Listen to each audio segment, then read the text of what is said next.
The Big Footy Port Adelaide podcast is proudly sponsored by New Vision. My team, kinda power. I love the power.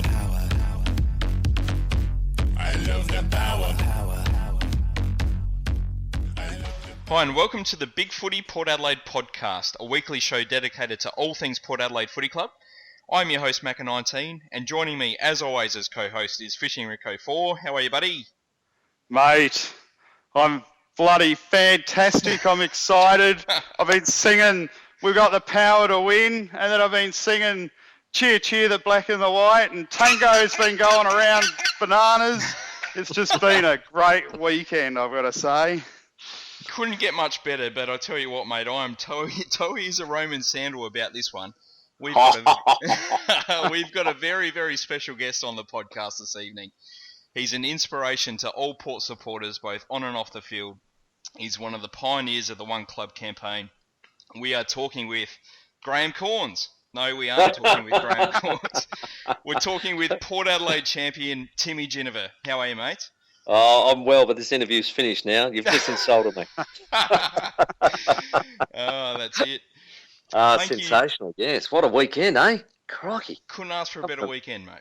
Absolutely unreal. Fantastic. I mean, gee whiz. I mean, the two games, the one at Adelaide Oval, where I was just so excited. Look, to be honest, I've been pushing Sammy Gray's name for 3 years and saying, look, just rookie him. I'm telling you, this kid can play. Absolutely. And I do a lot of one-on-one stuff with Sammy. And, I was so pleased when he got drafted and on the rookie list. But then, so he did his shoulder just before Christmas and then got back, and luckily he got back just before those trial games started, and then got an opportunity, and when you get one, you got to take it. So, gee, did he take it? And then on Sunday, it was my birthday, and I popped down to Alberton, and gee, what a birthday present. Oh. It was an absolute ripper. Happy Couldn't birthday and Merry Christmas all in one. It was a bit like that. Gee whiz, look, I'm sort of glad that the result, as in 152 points, happened in round 2 and not round 1, because there would have been an almighty fear go through the SANFL saying, this is what we thought would happen. They're going to be too strong, you name it. But I'm glad that Norwood, they were good enough to beat Port Adelaide in the first round, and Adelaide haven't won a game yet, and I think that's just settled everything down a little bit. And I think we now know that there's got to be a lot of work done down at the Bay to get them up and running. Absolutely. I reckon every other SANFL club would have beaten them by 100 points yesterday. They were that bad. It wasn't a great display, and you certainly saw that the lads. I think the Magpie boys were very disappointed in their round 1, and I know, talking to Stephen Summerton, as I do a fair bit, he was saying that they were a bit shell shocked by the real attack that Norwood brought on, and the heat they brought on, and the pressure they brought on. So full credit to them, and he said we really want to make amends for that, and it was certainly a greater performance. But I think the poor old Bays may struggle this year. Definitely. Look, as we do with all the new guests on the podcast, and I'm sure there's listeners out there who are either too young or didn't get a chance to see you in action. But can you give us just a bit of a background of your history with the Port Adelaide Footy Club? Look, it was one of those things. I was one of 10 kids. I had 5 older brothers, and Wow. They were desperate for me to become a footballer and play for Port Adelaide. We barracked for Port Adelaide all our lives, and it was just a dream. And then the opportunity came when I was about 14 to train with the under-17s, and eventually that year I played under-17s at 15 and went through all the junior grades, and then got my league debut at 17, 1983 at Theberton Oval. The rain and the mud, cold showers afterwards, and the career was born. And then, I probably took 2 or 3 years to establish myself.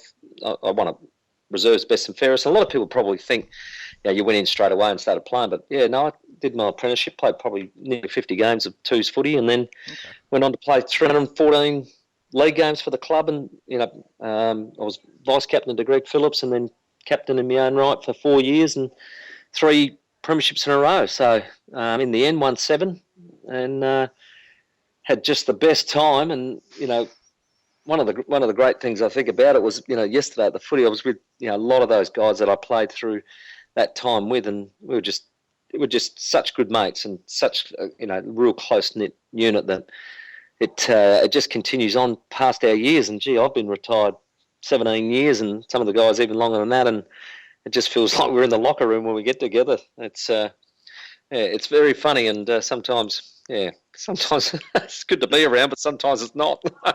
So they're good characters.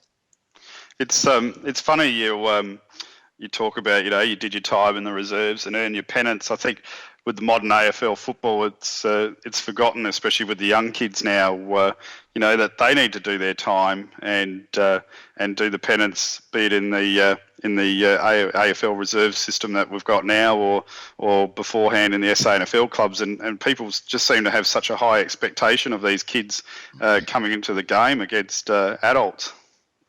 Look, yeah, all of them got to remember too, they're only 18 years of age, and not too many people do make it straight up when they're young. There's not too many Chad Wingards and Gavin Wanganines in the world. They are freaks of nature, and they adapt straight away and all the rest of it. So everybody has a different journey, and I've said that to many a young fella coming through, that it takes time. And we saw Josh Carr look like he was going to get probably not even make the list, and he just got that opportunity to be a tagger, and then had a sensational career and was one of our best players. But that was a long journey, through the SNFL for Josh, and one that was probably frustrating for him at times. Dom Cassisi, I can remember doing some work for Foxtel, and we had the half-hour pack. So I do all the interviews with the players, and one of them was Dom Cassisi, and I can remember him being really frustrated in those 2002, 2003 years, and then 2004 he started to get his chance again as a run with player, and eventually plays in a flag in 2004 and still playing today, and been our captain and done an exceptional job. So everybody's journey is different, and I'd say that you just got to keep working, keep having the dream, but have the desire to do the right thing and get there, whichever path it takes you. Definitely. Absolutely. Yep. That's it. Well, look, let's go on to our love-hate, which is one thing we loved and one thing we hated in and around the Port Adelaide Footy Club this week. Rick, I might start with you, mate. What was your love and hate?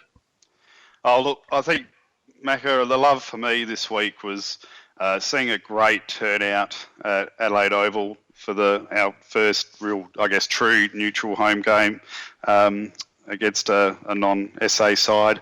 I thought 36,000 people there was fantastic. Keith Thomas, after the game, said they would probably budget for 20 to 23 at Amy. So, having those numbers stack up was amazing. And I think against Geelong in 2 weeks' time, we should be pushing for 40, hopefully, and there'll be a great atmosphere. We've really got a cauldron going there, which is, as Tim would remember, like the 80s and 90s, what our supporters used to do. Love it. That's it. Good luck. And what about your hate, mate? Look, you've got to be a hard man to please to hate anything this weekend. I don't really have a hate. The only thing I would have is a very, very minor criticism. Macca, as you know, we had the locker room tickets this weekend, and this is how far I'm going to find something a bit critical. Is after the game. Yeah, digging deep. After the game, the boys are singing the song and we're watching it from the locker room and it's fantastic, but there's just no audio there, right? So we're just watching it in mute. So that was, and everyone said the same thing. Oh, it'd be great to have heard the boys sing the song. I could understand not having a microphone there the whole time, but maybe the club can look at for in the future, maybe just having a microphone if we win and we're singing the song, that the people that are in the locker room can maybe enjoy that experience. That's it. Agree 100%. Timmy, what was your love and hate, mate? Look, my love was definitely Sammy Gray making his debut. I think it was a win for the pure footballer. The kid that just knows how to play the game and not the athlete, so not the 6'2" running machine that, has got the build and does all the times and all the, AIS testing. This kid is just a raw footballer. And you saw the way he turned experienced blokes inside out and kicked goals, and, his hands were so sharp and alert. It just proves that if you're a good footballer, you can play at any level. And that was my absolute love to see that happen on the weekend, and him just make people look silly in his first game. So well done to Sammy Gray. And not a hate, but more of an observation. I watched our academy team, which is playing in the SNFL reserves competition, and I saw them the week before, and I thought they were very impressive when they beat Nord at Nord. But it just sometimes you'll see them. The game's very short kicking, and you can see them coming out of defence, and then there's a longer target, but they'll go to this short one, and you miss it. It turns straight over and goes back over your head, and and Cajun gets a goal. And all the rest of it, and I just reckon at times that, especially there was some particular movements going into a forward 50 where, there was a barely a 15-metre kick when there's the longer one to a taller option that I thought could have been used. And so just sometimes they watch too much television, and they're probably watching Hawthorn, who are the best short kicking team going around, and then they think that I can copy that and I can do that. So I just reckon a man's got to know his limitations, what he's good at, what he's not. And I reckon one of the best blokes to watch for that was Michael Wilson when the game was changing. Michael Wilson never kicked short. You know why? Because he said, I can't. I'm no good at it. And so he'd run with all that power and then courageously run through the line of the football, get hold of it, and then he would penetrate and just go as long as he possibly could, hopefully to the advantage of a teammate. But he just said, look, I'm not a good short kick, and so why should I do something that I'm not good at? Good on you, mate. Solve with your strengths. Fair enough, too. Fair enough. And what a great player he was, too. Oh, geez, I was talking to him a weekend of the showdown because I'm not going to say I played. I was out on Adelaide Oval during the pre-game Legends game that they had part of the entertainment, but Wilbur was in that, and gee, was he looking fit. Just finished an Ironman, Melbourne Ironman, which he did for a charity, and man, oh man, is he looking fit. Was a machine. A lot better than myself and George Fiacci, let me tell him. I said I was like Derek Root, Zoolander. My knees buggered. I can't turn left. I can't go. Terrible. A good lad. And what about yours, Craig? Well, look, my love for this week is Mitch Harvey. It's the fourth time I've seen him play this year, third time live, and I've got to say I'm now a believer. He's just so strong on the lead. He's got such strong hands, can take a really good grab, especially a pack mark. He's a really good pack mark. And he's just such a beautiful kick of the footy. Just his goal kicking action is just perfect. It's unbeatable, fantastic ball drop. He calms himself down and he just slots them from any angle, really. If he can improve his tank, he's going to be a very, very good AFL footballer. Matt Randell's nephew, I heard. He is, yes. Yep. Good pickup. Absolutely. And I was going to say, did he look a little bit fitter than from the start of the pre-season, Macca? Could you see a bit of extra fitness there? I think he's certainly slimmed down a little bit more than what he was showing sort of around the time of the that St Kilda trial day, and he is looking a bit fitter. I was a little bit critical of him that day, just because he just couldn't get near the ball, but yesterday he presented really well, got the ball, delivered it well, kicked a few goals, did everything you could hope for from an 18-year-old key forward, really. Yeah, I think another pre-season, and he could really jump up very quickly, I think. So, yeah, good choice. And my hate, it's, there's nothing really to hate this weekend, is there, really? I mean, it's only a very minor criticism, a little bit selfish as well. Yesterday in the second quarter of the SANFL game, we had 3 players get injured in the space of about 90 seconds, and they're all hobbling off the ground at once. And we didn't actually have an interchange for about 15 minutes in that second quarter. And I reckon if we had the interchange going then, we probably could have won by about 170 points and kicked another 3 or 4 goals. So that's my dislike for the week this week. Oh, yeah, no, fair call too. A bit harsh, but You're a brutal. Tough judge. That's it. Maybe Glenelg should have played Aldinga last weekend. Oh, gee, I got to admit, boys, I keep an eye on the Amateur League stuff, and gee whiz, there unfortunately is some serious stuff going on in the grades where there's, a couple of teams who just have been decimated by walkouts, and they're getting smashed, unfortunately. And I don't think that's good for footy. No, it's not. 300 points. You don't want to see 300-point thrashings. No. I played in a couple of those in grade 8. And maybe you can expect it in grade 8, but you wouldn't expect it in the high grades. No, it's not great. So hopefully they can rectify that soon. Yes, but good to be on the good end of them, not the bad end. We got the power to win, power to roll, come on. Port Adelaide aggression, we are the power from Port. What a what did you actually think of Brisbane?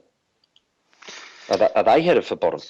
Well, look, we'll They're talk going to about be that close. now. Yeah, we'll go on to the AFL review. It was the 2004 Premiership celebration match. Port versus Brisbane, Saturday Arvo. Such a lovely day at Adelaide Oval. A massive 36,000 people there, as Rick said before.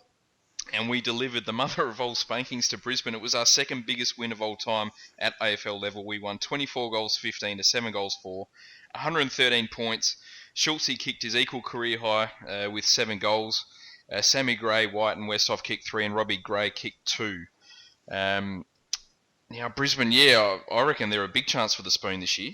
I don't think it's their own fault. I mean, we saw them lose sort of 4 or 5 young players at the end of last year, and they just don't have the depth or the quality at the moment to carry it on.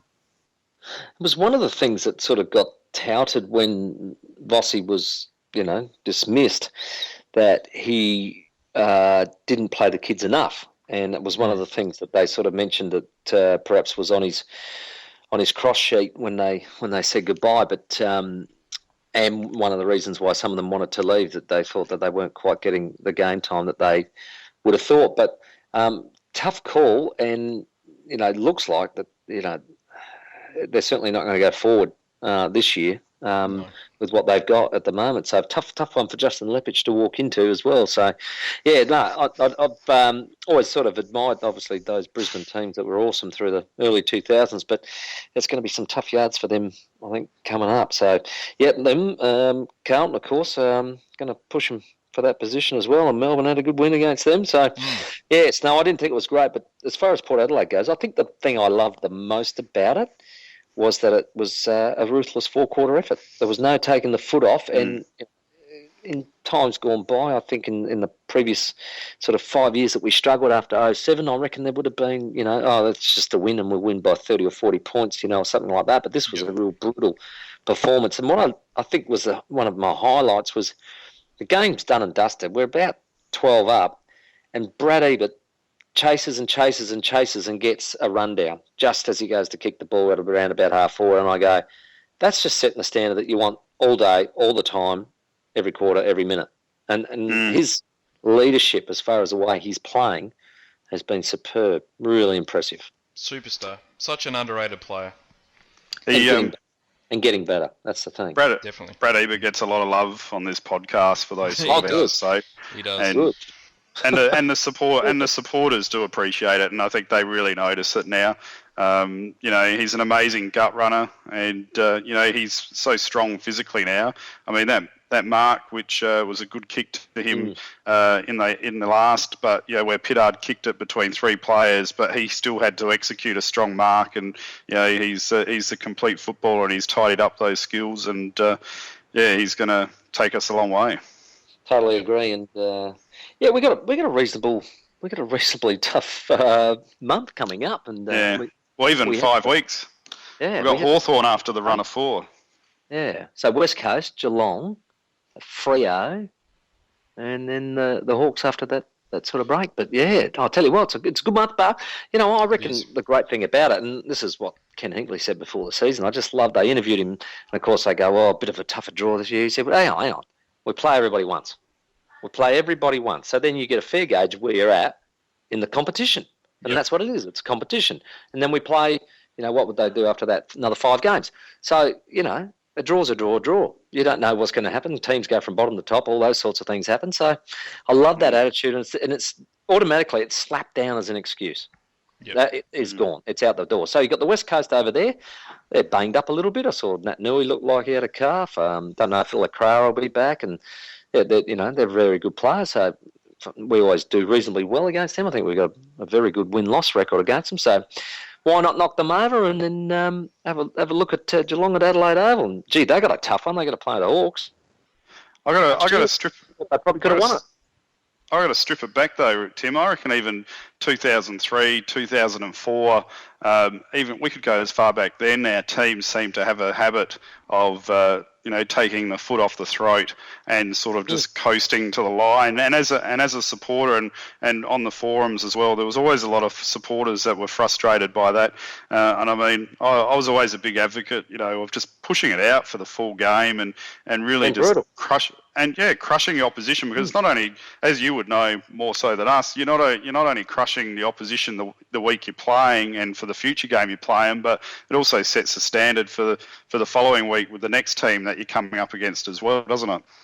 Oh, no doubt. And it's a real good mindset. When you've got a good team unit going along, I reckon it's nothing better than developing a real ruthless attitude to winning, and it can be so infectious. The best period of football that I reckon I went through was in 1989 with a side that, boasted a lot of very good names. We played the other 4 top teams in the middle of the year, and Jack sent us a bit of a task and said, right, here's the next month. And it was, we played the Bays, Norwood, North and Centrals. And he said, right, you've got to, we're going to set ourselves, we're going to win those 4 and try and clear ourselves away from the pack type mentality. Now, I think the smallest win was 72 points. It was against the other 4 top teams. We smashed them all. I think we beat the Bays by about 117 at Albion. We beat Norwood by about 83. We beat North Adelaide by 72. That was the low one. And we beat Centrals by 100 and something. So it was just an incredible month of football. But that was that mentality that you're talking about. It was just, no, we're not here just to win. We're here to be ruthless, absolutely ruthless. And when we're on top, we just get further in front. But back then, right. you guys were August specialists, were you? Every August, the Port Adelaide would come to the fore after a bit of a July or June slump, and just start making that momentum come to the finals. Jack's theory was you have a good pre-season. You've always got to be fit. And he's I don't think I've ever seen a player have a really good year if he hasn't had a good pre-season. So that's really good advice. He said, then you go and put some money in the bank, which means go and win early games. Make sure you got, your first half a dozen, you're in good nick. He would deliberately train us a little hard, saying around about May. And then when the grounds got heavy, he'd lighten up on us, but he would always then tip the acid on us early August and make sure we were ready for September. And his whole thing was, he said to me, it's like a Melbourne Cup. He said, I've got to have you ready for the Cup, mate. I've got to have you ready for the Cup. I'm not worried about, here and here. He said, I just got to make sure that you guys are ready to go in the right time. And, geez, he was bloody good at it. He had a master graph going, and we used to follow it to the letter. It's a Jack Pale special. We always seem to lose games in sort of July, and everyone would write us off, and then suddenly we just keep winning premierships. It was a nice little habit. But I think that came obviously with the belief that was developed by winning. Especially those late 80s. That set the tone, and for the core of players that went through that whole 12 years, 9 flags out of 12 or something ridiculous. In the 90s, which really was a fantastic. Precedent to be set, but it was all done in that late 80s, and then you get a lot of belief out of winning. It's as simple as that, and then you take it from there, which I'm seeing develop in this A-grade side at the moment. This AFL team has just got a real belief about them that they can take on and beat anybody, and they're prepared to work for it, which is great. What did you guys think of Justin Westhoff on Saturday?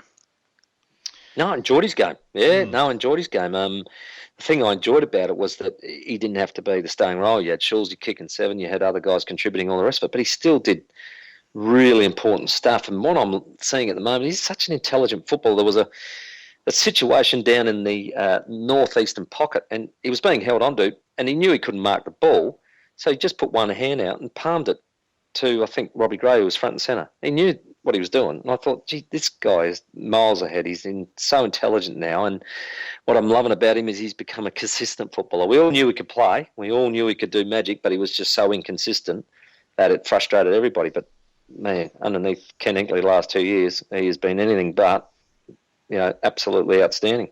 Super stuff. 5 contested marks and 3 goals. He was fantastic on the weekend. What I like about him, though, is his skills. I mean, for a big guy, what is he, 199 centimetres? He delivers with his skill set nearly on every time. It's amazing. Yep. And left, right, you name it. But it's all the smarter 1%er stuff that I'm really enjoying in his game, and I think he's obviously getting recognised for it too by the people that count, and that's your peers and your coaches. Because if you're pleasing them, you always get a game. Simple as that. Something I want to talk about is our defence. I mean, they just look so impressive at the moment. Our key defenders have only conceded 6 goals in the 4 games so far. That's ludicrous. Guys like Brody. How good has Brody been? Oh, look, I reckon that was a real stinger round 1. Real stinger being sub. Yep. And I reckon it came out of nowhere. I reckon it blindsided him. And, man, he responded in the best manner how. Now, it's one of those things you can go in the corner and cry about it, or you can go, well, what is. And when I get my chance, I'll absolutely rip it apart, which is what he did. His attitude was superb. He got on. He had 9 touches, and, well, I think Mick Mollier said he was almost the game changer. Yep. And he not look back. He said, basically, I don't want to be sub anymore. And Matty White the same. Did exactly the same, and probably the best game I've seen him play on the weekend. So those guys are taking their opportunities, and I agree, down back has been superb. The only thing I was probably saddened by was that looks like Jack Homsch might have twinged a bit of a hammy. So that was the only thing I was a bit down about, because I reckon he's been superb back there with the likes of, Jacko and Bobby Carlo who hold up the spine. Yes, he's been a revelation, that's for sure. Do you think he's someone that could sort of morph into a Chad Corns-like midfielder? Potentially, because I think he's okay aerobically. He half reminds me of the job that Josh Gibson does every week for Hawthorn. Yeah. He's that sort of guy, incredibly courageous. I mean, you watch him play, he does not pull out, he does not flinch, he does not take his eye off the footy. He is superb to watch. So that's what I love about him, and anybody's going to put their body on the line.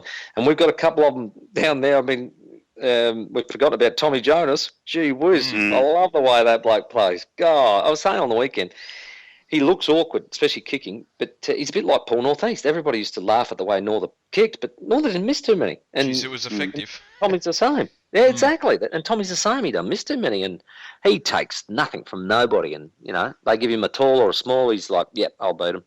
I love his attitude. Oh, he's a forum favourite. Absolutely. He is. He's and probably he's hard. the forum favourite, I reckon. See? They know their footy. And I'm telling you, Jack used to say to us when we lost, and he'd give it to us, and he'd say, what do you think? You think those people out there, they don't know what you're doing? They've been watching football for over 100 years. They know football. And he'd go off his head and say, you can't fool them. They know. And he was dead right. I mean, our supporters, you got it in the neck if you didn't play well. Don't worry about that. And you got the slaps on the back when you did play well. So it was, to me, it was the expectation of the football club and its supporters that kept us accountable. I loved it. Well, if we're talking about accountable, I want to bring up this hot topic. It's been hot, and I think you're the great man to give some very impartial advice on this one. And Craig's sick and tired of me talking about it week in, week out. And the forum's sick of me talking about it because I'm a massive Jasper Pittard fan. I defend him every week because I love his game style. He's a true, to me, Port Adelaide halfback flanker. He's willing to do the 1%ers. He's willing to do the hard play. He's willing to take the game on and run and carry the ball, which we really need, especially in modern football, as much as what we did in the yesteryear. But a lot of people are still critical of Jasper for the odd disposal error that he has here and there. For me, I'm willing to overlook that. A lot of people think that he probably should be dropped to the seconds to learn the skills, whereas my argument is I think he needs to stay in the senior side because for me, it's just the tempo of the game that I think he needs to pick up. And you pointed out something else, which I noticed when you talked about Michael Wilson and how he said he just kicks long because he was not very good at kicking short. And I've noticed that with Jasper too. His short kicks are where he comes undone every now and again, and it's his long kicks which are very effective, and maybe that's what he should concentrate on as well. So I'd love to get your opinions on how Jasper's gelling into the team for a 35-game player. Well, I suppose from the coach's point of view, I know that he's liked by the coach. So there's number one. Now, if Ken Engleby likes him, well, then he's in my playbook as well. So that's first and foremost. What I would, if I had anything to do with Jasper, I would just say where he lets himself down is when he thinks too much. And I can see it going through his head. And he's trying to make 3 and 4 and then the 5th decision. And then that's when something comes undone. I would always say, and this is one of the great lines from the great man, was your first thought's normally your best thought, and go with it. Yep. And I reckon when he does that, he's far better at execution. Because he is quick, he gets away, gets a bit more time than other players. He's then thinking too much. I reckon keep it simple, mate. Go with that first thought, hit that first target every time, and you'll be the most efficient bloke going around. That's the only thing I would say in Jasper's game that would make him then step right up. And perhaps erase any of the forum talk that you're talking about. Because I reckon his brain goes at 100 miles an hour, and it's just his skill level just isn't up to that yet. But if he works on that, then he will be an absolutely mighty player. But see, I'm one of those people that if you can execute it once, it means you can always execute it. Yep. And then, therefore, what is happening in that decision making? Because that's where it is that's letting him down. Because we all seen him execute beautiful kicks. But what I reckon gets in the way is the clouded thinking of too many decisions. Quickly, first thought, bang, just do it. Well said. So you think he deserves to keep his place in the side, or do you think that? I think the SANFL's. I look, and I thought his game on the weekend was a lot better, and where it should be. And I like to see him now do that against, say, West Coast and Geelong in the next 2 weeks, and really cement himself, because let's face it, it's getting tough to get a spot in that team these days. And it's people that are coming in, as we see, they're all playing well. Matty White, came for more game time, gets subbed in the game against the second round, wasn't it? And just exploded when he came on against the Crows. And he was outstanding. And he said, well, that's me done for that. I want to get back on, which is the desire that you want in a player. And he's saying that. So it's getting really tough. So I would just be thinking, well, while you're in, it's harder to get out when you're in. So keep doing the things that will make you the best player for the team. And you'll never go out that team. That's the thing. You'll only go out by injury. And that's basically what's happened in the last couple of weeks. It's only been probably injury and Johnny Butcher, who went back and kicked 5. So good boy. Well done. That's it. I get very confused about Jasper, because every time I think he plays really, really well, everyone seems to criticise him.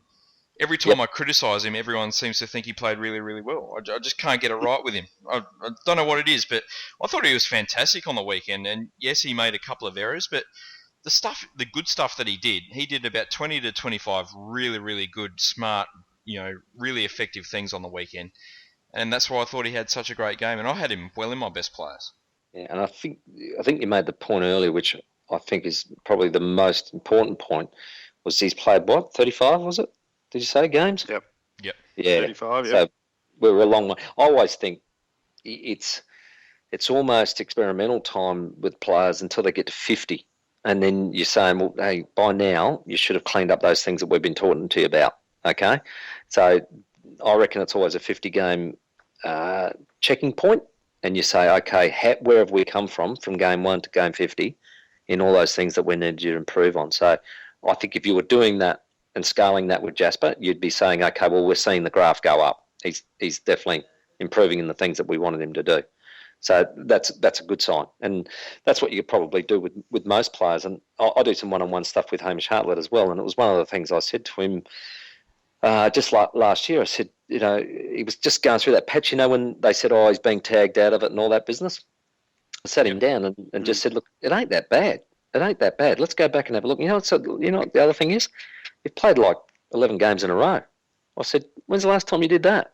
And he's going, oh, yeah, no, I haven't done it. I said, yeah, correct. So we're going to go through. We're going to get, every game, hopefully this season. I think I only missed one. That's going to be really good. And then you're doing all these things. And at the end of the year, you're going to be at your 50-game mark. And his graph's going up. And, gee whiz, is he having a good season this year? Crikey. Absolutely. Loving it. So, yeah, that's where I see it. What about Jared Pittard playing against his old side? And I thought he had a bloody super game. Yeah, a little bit nervous early, but I thought he settled those nerves really well. And his last 3 quarters were just phenomenal. I was so happy that we got him. I saw the kid play when he was really young at Woodville West Torrens, and I saw him play in a SANFL final series and take teams apart. And I said, man, this kid can play. And I actually had him, I really liked Brodie Smith, but I thought, I reckon he's a bit better.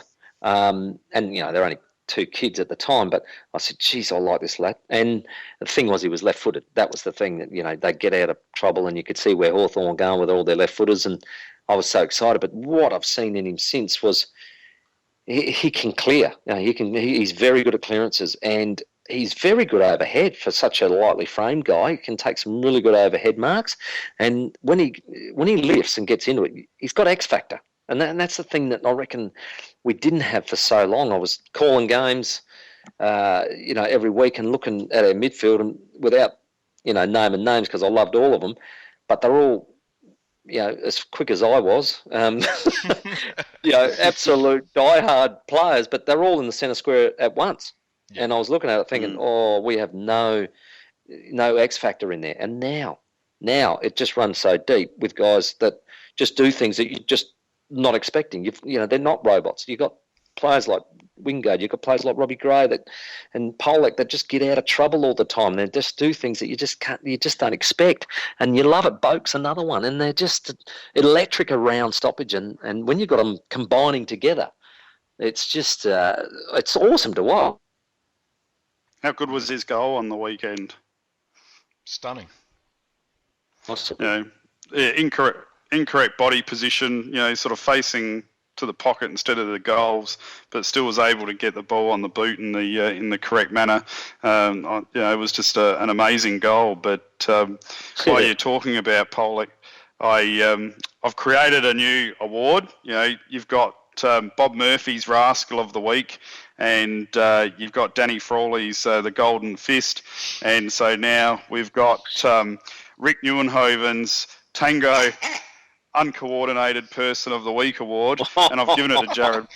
I've given it to Jared Pollock for his third man up effort in the second quarter. Craig was sitting next to me. Jared runs in, tries to jump for the ball, gets nowhere near the ball, takes out Matt Lobe, and I think the ball hits the ground. It was the worst third man up spoil I reckon I've ever seen. And well done, Jared. It gave me a massive chuckle. And well deserved. Well deserved, yes. He'll work on that during the week so he can give that award to somebody else, I'm sure. Love it. All right, guys, what about your best players? Rick, mate, I'll start with you. Who was your your top 5, if you can limit it to that? Oh, look, it's very hard. It was sort of a flip of a coin for me between Brad Ebert and Travis Boak. I've ended up going Brad Ebert. I just thought, his tackles over the line is 1%ers, and that doesn't take anything away from Travis. But I thought Brad was, very influential with that first half, especially. And then Travis set up a great captain's game. I asked for it 2 weeks ago, and you saw it build last week, and he almost got there. And this week he delivered and stood up.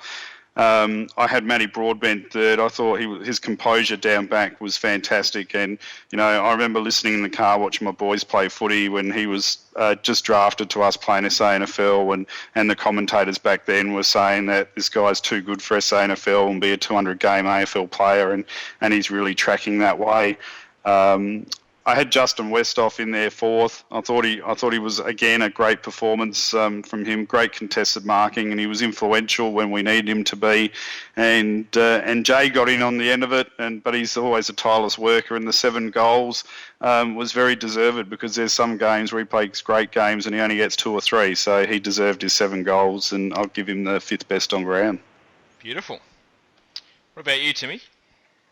Yeah, look, you're right. Difficult. Gee, you could wrap up a dozen quite easily. But look, I went Boak best game, and I think it was the most sort of touches he's ever had. But when the ball's in Travis Boak's hands, something happens, yep. And his clearance work is getting better and better. So yeah, Boakey, eBay, because again that 1% of stuff and that rundown stuff, the just leading by example, superb. I thought he was really good again.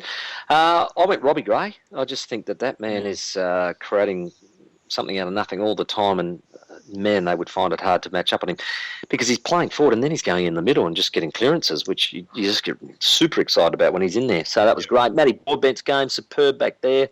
best one, and I gave my little mate Sammy Gray a vote because I thought he was awesome in debut, and he had 7 touches, I reckon, in the first quarter before he hurt his arm, and then come back on and kicked another couple and made a few people look silly. So, the little fella got a vote on debut. Fantastic. I had Boki, the big captain. I mean, what a performance. 41 touches, 6 inside 50s, 8 clearances, 3 goal assists. I mean, he did everything on the weekend.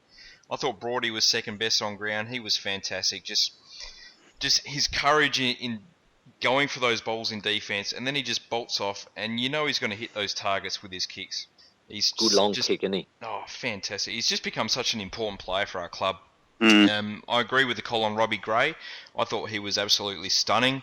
All he had to do was kick a few more of those goals, and he would have been best on ground by an absolute mile. He had 3 goal assists and 2 goals, 29 touches, and yet I pretty much get hard when he goes into the middle because his clearance winning ability is just phenomenal.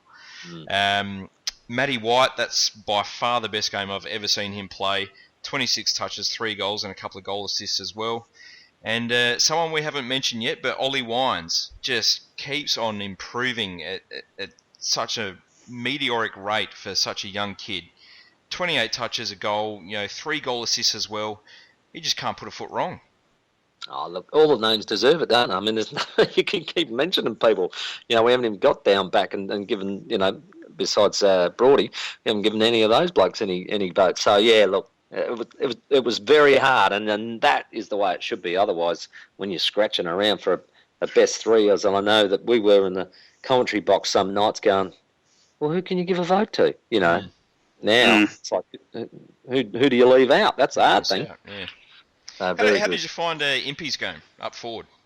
Oh, you know what? I reckon he's enjoyed the freedom since the early days of being down back. I reckon he's really enjoyed the freedom of being up. And there was just one passage of play, and it might have been the last quarter, but it was a bit of a 50-50. He ran straight through the line of it through 2 Brisbane players and got loose and got the ball and kicked it, and I think we got a mark and a goal.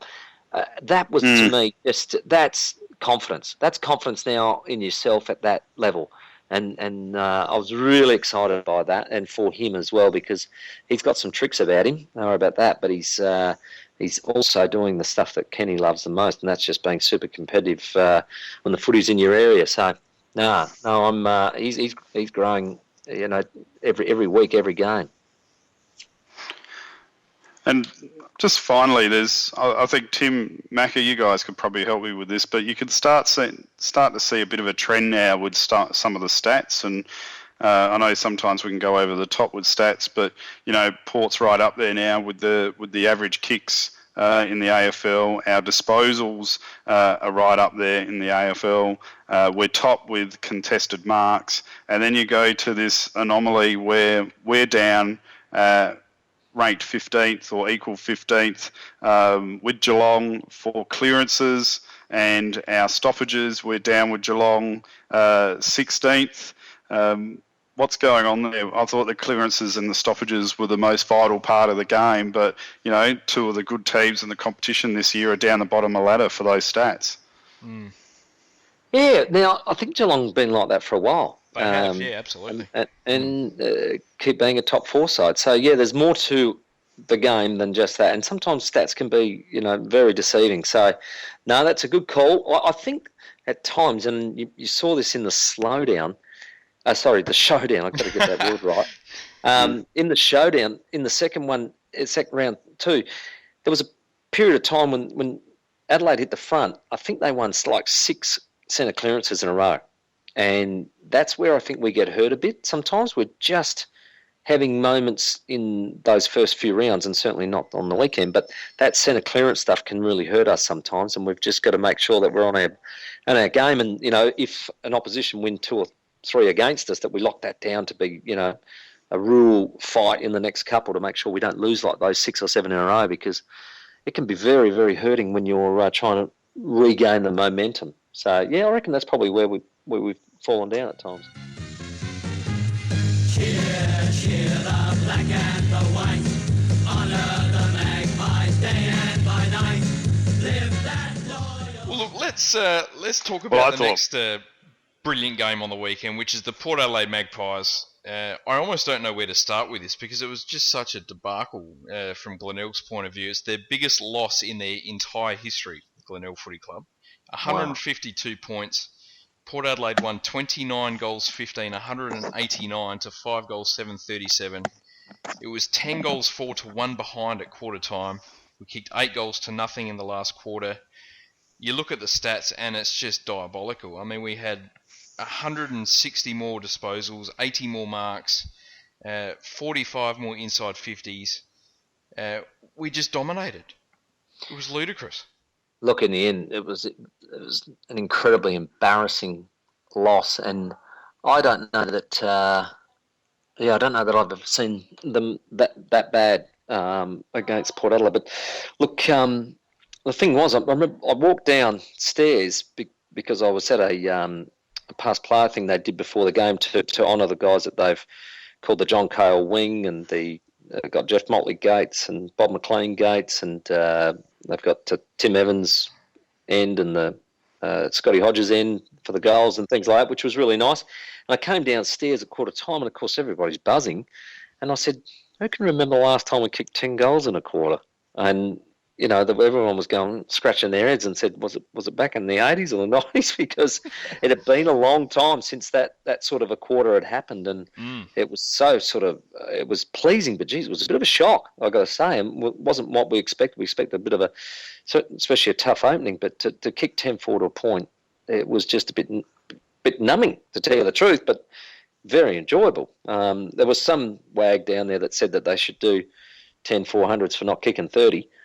Goals, so there was that ruthless attitude was still around the crowd. Don't worry about that, but it was certainly a day out. I mean, if you couldn't get a touch or a kick or get involved in the game somehow in the Port side, then you weren't trying. But there was probably the supplementary players that I was keeping an eye on too. That Ben Haran, who is just a young man, he's about 20, 21. He very early got drafted. And which can happen, as I said earlier, to a lot of kids, and they go into the system at 18 or 19, get spat back out, and they lose all their confidence. And Benny was definitely one of those. And having known his parents reasonably well, John brought him up for a chat one night, and we had a bit of a yarn, and I sort of spoke about those things I spoke about earlier about, you know, creating your own desire and how you work towards it. And I've just been keeping an eye on him, and he's getting better and better, and the confidence that he showed on the weekend was really good, marking well, and kicked a really nice goal around his body off the boundary line. And I was really impressed with his game, and having Stephen Summerton lead the way, and he was definitely leading the way. I mean, 36 touches I reckon he had, and he doesn't waste any. Summo, he's just an absolutely gifted player when it comes to vision and hitting targets. So he's an absolute ripper. But and then Henry Slattery, I thought was the best game he's played for the footy club. Being involved, so I was really happy with him and the way he went about his work. So that was really good, really good stuff. Benny Haran could be an absolute superstar. I mean, he's basically the SANFL. Oh, he is. He's the SANFL version of Westhoff, really. I mean, there's not many players going around that can do all three things. He's a triple threat because he can play key position forward, key position defender, and in the ruck, and do it all at a very high standard. There's not many players that can do that. No, it's spot on, and it's just an amazing thing when you can get some confidence in yourself. And unfortunately, it does knock a lot of the lads around when they do get drafted at a young age and spat out the system very quickly. It does really knock them around because they feel like, oh, well, I've made it. You know, I've been drafted. That's what it's all about. That's what the dream's been through all my junior system and and here I am. And then maybe a year or two later, I'm out. What happened there? What was that all about? And then they can play horrible football, they can be lost, you name it, and they either never get it back or they have to work extremely hard to get it back. And realising, okay, so what is next? What is the next goal for me, and how do I set myself about doing that? So, very pleasing. I had a very similar situation with a guy called Stevie Eichner. Now, Stevie came back. He got drafted at a young age to Collingwood, spent a couple of years over there, came back, and I'm telling you, I went to see him and I said, look, he's playing on the wing and he wasn't getting a touch, and we just said, look, we're thinking about playing you on the full back line. You know, you're you're quick, you kick long. We haven't got any run out of there. We're just thinking about doing that. So he was in the reserves, of course, and he said, I was a week away from going to the country to play. and this is how quick it can happen to these lads. And I said, well, do you mind if we try this? No, I've played back before. I'd love to. So his first week he was better, and then his second week he was in the best three, and his third week he was best on, and fourth week he played league footy, and he finished the year off in the league team and was, like a rising star. He was going that well. And then the following year he got to about round 5 or 6, and we were absolutely tearing it up at the time. And he made the state team and a horrendous knee injury. One of the worst injuries I've ever seen. Horrendous. Absolute shocker. And the poor bugger never recovered from it, unfortunately, and really did lose his confidence. And he just said, I haven't got any confidence in my leg anymore, Timmy. I don't have the same acceleration and everything else. It was just such a tragic story because it was exactly that. Spat out the system, got his confidence back to the point where he's a state player, And I think personally would have been redrafted into the system because he had too much going for him.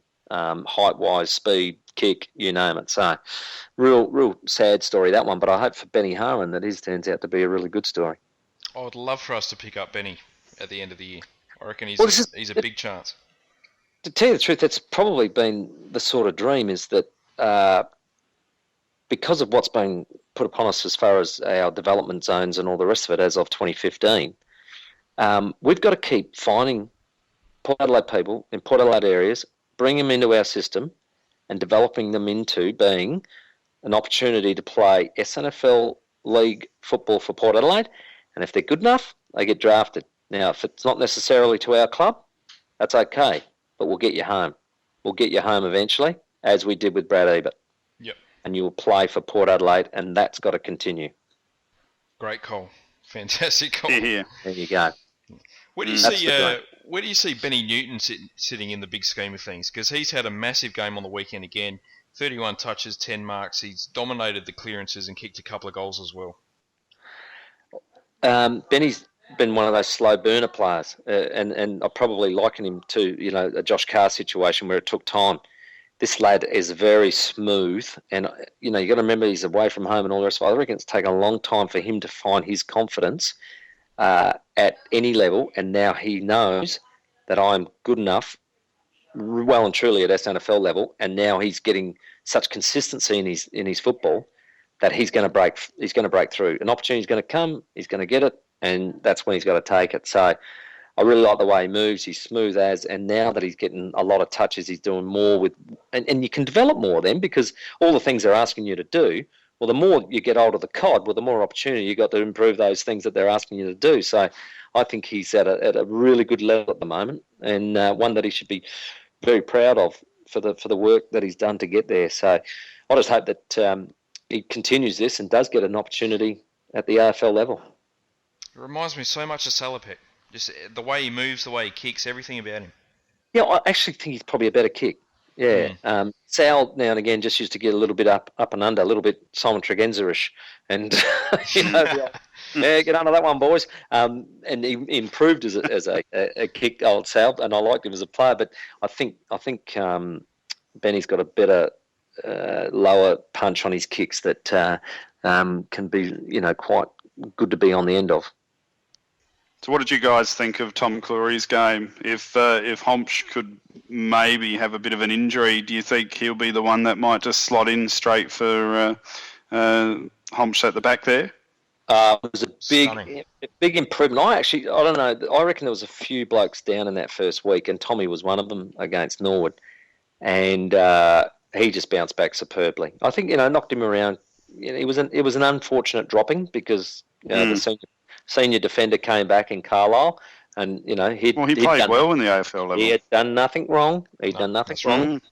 But it's the old story. You can't let it get into your subconscious and feel sorry for yourself, because then you churn out a performance that's not up to scratch. So he bounced back superbly, as did a lot of players, and I was really happy with him. So yeah, if I would think if Homshi didn't come up, then Tommy would be able to fill that void immediately. Well, I had him definitely in our top 3 yesterday. I thought he was fantastic. He played on Mitch Thorpe, who's a big boom recruit for Glenelg. And he kept him to about 9 touches and 5 marks, and he really had no influence on the game at all. And Tommy's just creativity coming out of defence is just such a great thing for our club at the moment. He's an absolute ripper. So, full ticks to him. Absolutely superb game. How did you see Johnny Butcher's game? I think it was far better. The fact that he's kicked 5 goals, 1, really, really does help. And I just like the way he moved around, and he looked just far more confident when he did have his opportunity at goals, which was really good. And I've noticed that he's been getting that ball drop a lot closer to his foot, which is really good. Yep. And that'll give him confidence. I mean, kicking 5-1 and having that many opportunities is a really good thing for him. But, I even heard Cam Mooney say that he's just so disappointed. They were talking about Richmond. He's so disappointed with Tyson Vickery that he said, look, he just doesn't give effort at times. He's got this, that and the other. He said, you can say what you like about John Butcher. He said, but he gives you effort. He gives you contests, and he rarely gets outmarked. And, I think that's a really good rap from what was a really good key forward in the AFL. Absolutely. But, Johnny does those things, and he's a bit of a cult hero. Every time he grabs it, there's that little buzz around the ground. There he is, and I think people want him to do well. They're willing him to do well, and I think I'm one of those as well. How do you see his ability to read the ball coming in? Because that's something I've noticed, especially this year. It's almost like he overleads and then has to double back a bit. Yeah, I've always sort of thought that it hasn't been a natural gift for him, and that he's had to work at judging it. And you did right. Sometimes he's well and truly 5 metres underneath it, and gone, how did you misread it that badly, So it's sometimes hard, when you're a gifted reader of the ball, as we all were, then it's very difficult when you think, how does he misread that? But I think at times his keenness and enthusiasm to be a contested ball player, that sometimes he just takes off too quickly and he hasn't read the ball or kept his eye on it perhaps. So I'd have to watch him a bit more closely and actually, in a coach's mode rather than, having a good time on my birthday.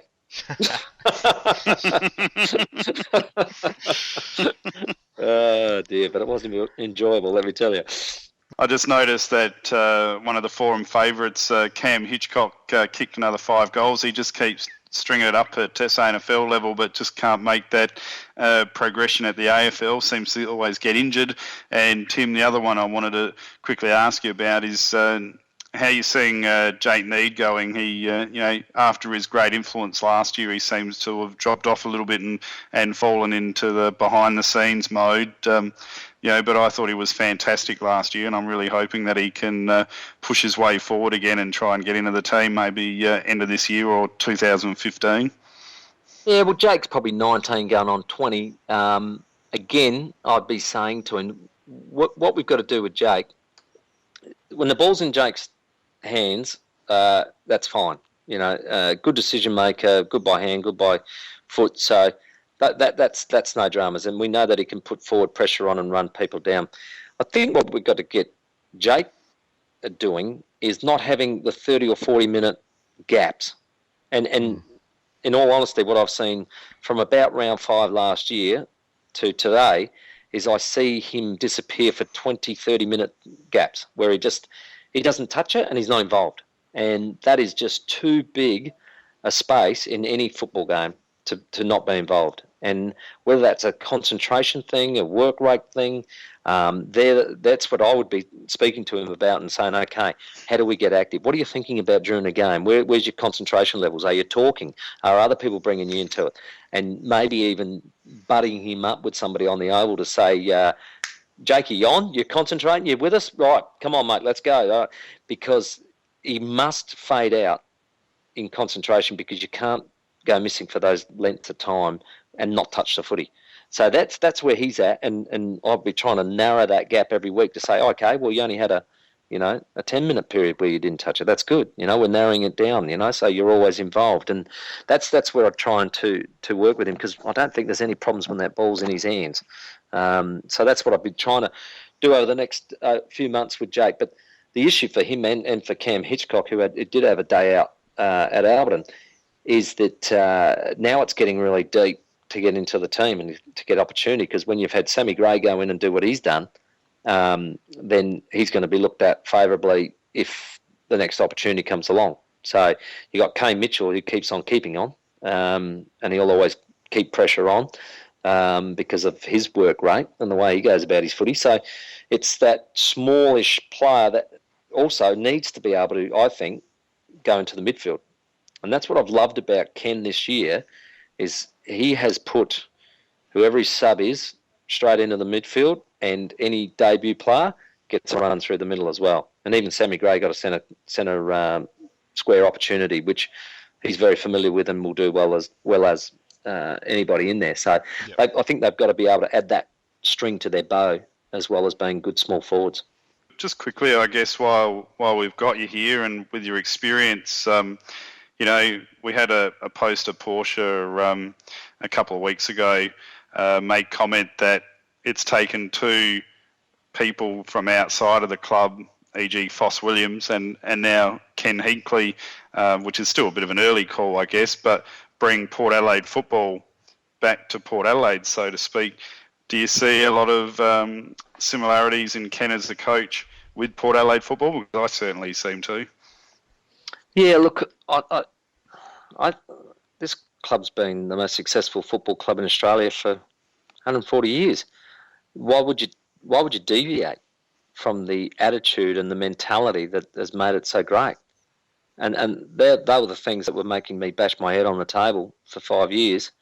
But I just couldn't understand why we were, for me, the two words that I used in sort of those 5 years was that we were becoming passive and pathetic, and everything that was coming out of our mouths was excuse-laden. And it was everything that I'd been, ingrained not to do. John Cale would stand up after a loss and say, no excuses, we weren't good enough today. We just weren't good enough. But I can guarantee you, we will work hard to make sure that is rectified next week. I'm telling you now, we won't cop it because you don't accept it, as in supporters, members, and we don't accept it. So we're going to do something about it. And there would be no excuses. And that's what was frustrating the life out of me, is why would you deviate from the very things that made this football club such, when I heard that players were being told after a loss that, our supporters should be happy with that, I nearly vomited. And I said, well, I'm sorry, but you haven't been playing at Port Adelaide long enough. Because you would never say that. You would never say that. And that was where we were at. And, the thing about somebody like Ken Hinkley comes in, and I've spoken to him a couple of times, and he kept saying to me about this, that, and the other, and I don't get it, Timmy. What about this? What about that? And I go, Ken, just keep doing what you're doing, brother. We're loving it. And, he gets it. He understands that this is a tough, uncompromising football club, one that doesn't make excuses, one that's done that. And he's doing his own little history projects and coming to me when I'm watching training or something saying, what about this and what about that? And I'm going, geez, I'm loving this bloke. He's all over it. So, yeah, no, look, excited about that. But you know what?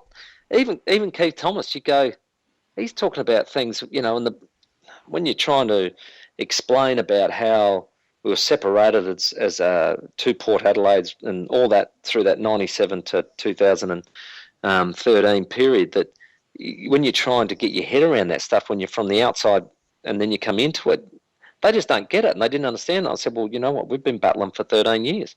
It's just been really difficult. And that whole separation, segregation, confusion, you name it, about, who was Port Adelaide. I said, I didn't, with all my teammates, get told that we have to win a premiership for us to get the second licence for a decade to get us in. I didn't do that, and none of our mates did that, so that we could be told that there's one Port Adelaide over there and another one over there. There's only one Port Adelaide. It's 5015. That's the whole thing. It's a community, it's a family, it's everything. And, I'm so rapt that all of that's coming back to the one mentality, which is what Port Adelaide's always been. And Ken Hinkley embraces it greatly. As You know, Kenny and I Hinkley believe- said around about the end of last year, he said, I reckon I was born to coach this club. And he just fits in so well. Yeah, spot on. And look, gee, if he wants to stay for another 5 or 6 years, then I'd let him. Absolutely. I would absolutely let him. And we've never been. The thing is, it's funny. People go, Port Adelaide have to go outside their own. It's nothing to do with that. We've some of our greatest champions have come from elsewhere, but they come in to an environment. And this was one of the sayings that we had when we were playing through that period of time, 80s and 90s. We don't pretend to create champions, but we'll create an environment where champions are inevitable. And that's what happened during that era. A bloke called Ray Buckley brought his son to us because he said, I want him in the right environment. And Nathan Buckley became a champion, and most of it through himself and the way he goes about life. But he became a champion inside an environment that taught him how. An uncompromising, ruthless football club that taught him the disciplines and the absolute desire to be the best.